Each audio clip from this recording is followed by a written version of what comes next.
Kita sering banget salah fokus di YouTube. Kita mikirin video harus berapa menit ya. Padahal, angka yang paling penting itu bukan durasi. Ada sesuatu yang jauh lebih dalam, jauh lebih tersembunyi yang nentuin segalanya. Nah, ini dia intinya.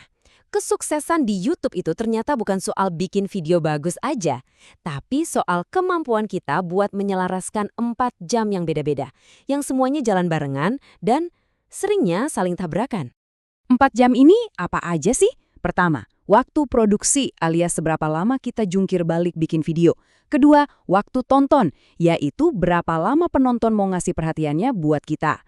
Ketiga, waktu algoritma, jamnya si YouTube buat nilai video kita. Dan yang terakhir, yang paling sering kita lupain, waktu hidup kreator. Ya, waktu kita sendiri. Masalahnya, ke-4 jam ini hampir nggak pernah sinkron. Dan karena jam-jam ini nggak sinkron, disitulah masalahnya muncul. Kenapa rasanya udah kerja keras banget, tapi hasilnya gitu-gitu aja? Nah, ayo kita bedah bareng-bareng. Ini nih, realita yang paling bikin nyesek kan? Kita bisa habis seharian, mungkin 8 jam atau lebih, buat satu video, penonton cuma kasih 2 menit, itu juga sambil di skip-skip.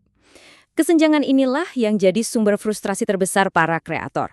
Tapi yang penting banget untuk kita sadari, ini bukan salah kita, ini bukan kegagalan personal, ini tuh semacam kecelakaan struktural. Kita seolah-olah dikasih peta yang salah, yang bikin kita percaya kalau makin lama kerja, hasilnya makin bagus. Atau nasib video kita ditentukan cuma dalam 2 hari pertama. Salah besar. Lucunya, sementara kita panik ngecekin statistik tiap 5 menit dalam 48 jam pertama, algoritma tuh justru baru pemanasan. Dia punya jadwalnya sendiri yang jauh lebih sabar.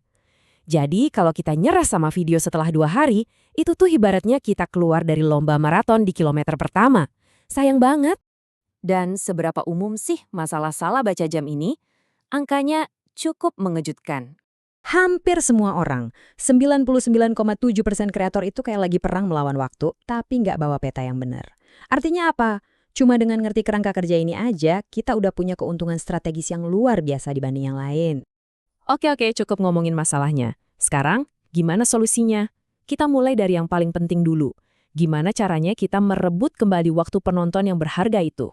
Caranya gini, kita balik logikanya. Jangan simpen bagian terbaik di akhir.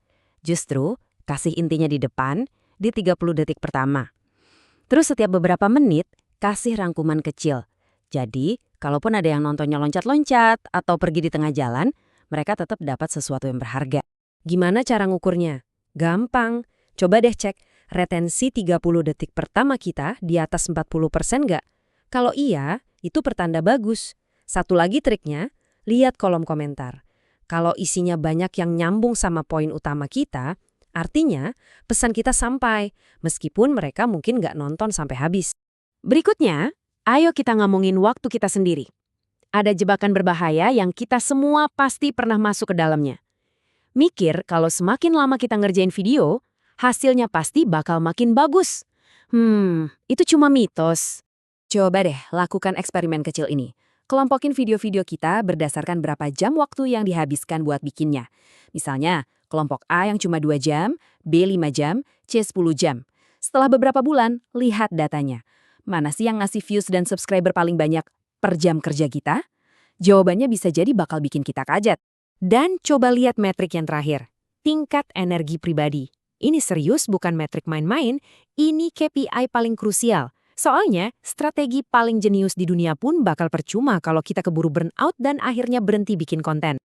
Oke, waktu penonton udah kita desain ulang, waktu kita sendiri juga udah kita atur. Sekarang saatnya kita main cantik sama jamnya algoritma. Kuncinya satu kata, sabar. Selama 48 jam pertama setelah upload, jangan diapa-apain videonya, cuma amati aja. Nah, setelah seminggu, baru deh coba ubah satu hal kecil, misalnya thumbnail atau judul, jangan dua-duanya. Kita harus kerja bareng ritme algoritma, bukan malah melawan. Tanda-tanda kalau video kita mulai disayang sama algoritma untuk jangka panjang itu ini. Viewsnya terus tumbuh, bahkan setelah sebulan. Dan makin banyak orang yang nemuin video itu dari video kita yang lain. Artinya apa? Video itu bukan lagi cuma sekedar konten, tapi udah jadi aset berharga buat channel kita. Baiklah, semua kepingan puzzle-nya udah ada di tangan kita.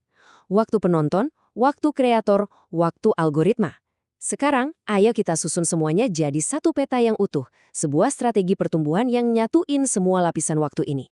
Nah, peta ini nunjukin portofolio konten yang seimbang. Mungkin 20% buat yang lagi tren, 50% buat topik utama channel kita, dan 30% buat konten evergreen. Konten yang bakal terus relevan dan ngasilin views bertahun-tahun ke depan. Anggap aja ini kayak diversifikasi investasi, tapi buat konten. Dan ini adalah jalur pertumbuhan yang jauh lebih masuk akal dan manusiawi. Perhatiin deh, seiring berjalannya waktu, frekuensi upload kita justru bisa berkurang. Kenapa? Karena aset-aset evergreen kita udah mulai kerja buat kita. Kita jadi punya waktu dan kebebasan kembali. Tujuannya jelas banget kan? Bangun channel yang tumbuh konsisten dengan jadwal produksi yang sehat yang nggak bikin kita gila.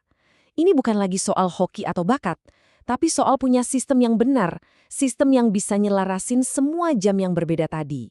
Jadi, pada akhirnya strategi YouTube yang cerdas itu bukan soal gimana caranya bikin lebih banyak video, tapi soal bikin keputusan sadar, waktu yang mana nih yang mau kita perjuangkan mati-matian, dan waktu yang mana yang ya harus kita relakan. Jadi, selama kita cuma kejebak mikirin durasi, frekuensi upload, dan kerja keras, waktu itu bakal selalu jadi musuh kita. Tapi, dengan peta baru ini, kita bisa mengubah aturan mainnya.